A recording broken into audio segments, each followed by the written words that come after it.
Les mains coupées du Congo, une horreur de la colonisation.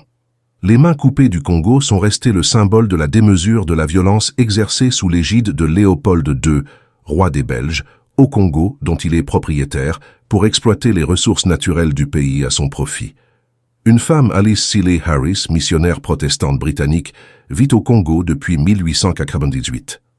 Un dimanche, son boy lui présente un homme, Nsala, qui lui montre, emballé dans une feuille de bananier, la main et le pied de sa petite fille. Elle a eu le réflexe de prendre une photo, première d'une série qui va faire le tour du monde.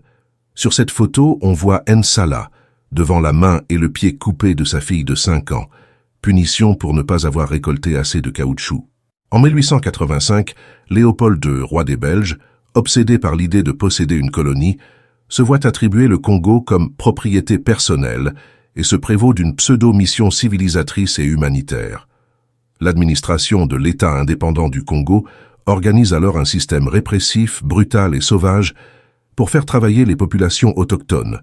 Massacres de masse, tortures et châtiments corporels, asservissements, villages rasés, rien ne fut épargné aux indigènes qui cherchaient à se soustraire au travail forcé, ne récoltaient pas assez de caoutchouc ou ne rapportaient pas suffisamment de pointes d'ivoire.